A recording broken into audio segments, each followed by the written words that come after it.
Lagos, home to Nigeria's Independence Day history and landmarks.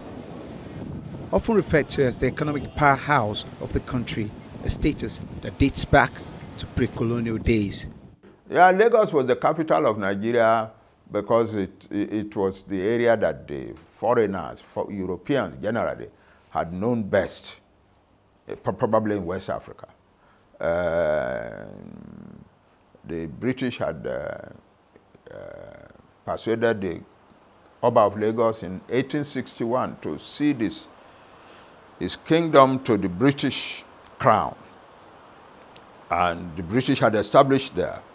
So when Nigeria became amalgamated, that establishment, the British establishment in Lagos, became the rudiment, the beginning of British rule in Nigeria. Because of all the agitations that came from that, it was important to establish the law and order.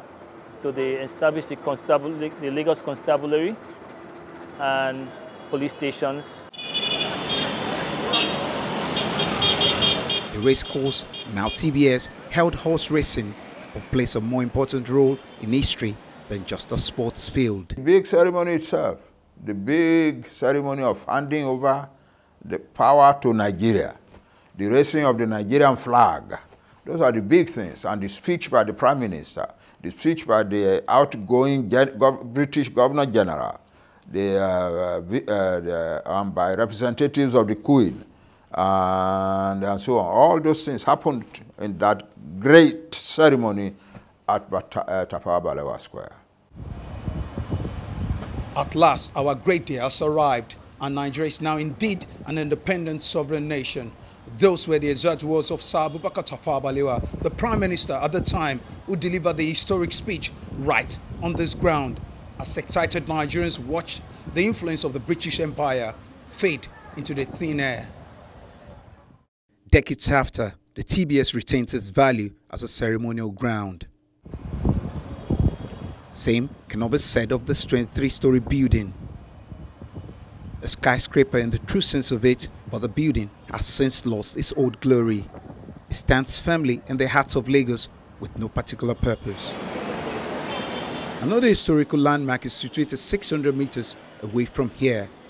In 1885, the colonial government spent £16,000, that's about 7.2 million naira today's exchange rate, to import bricks from England in rebuilding the old Broad Street prison, now known as the Freedom Park, built to celebrate the Lagos colonial heritage.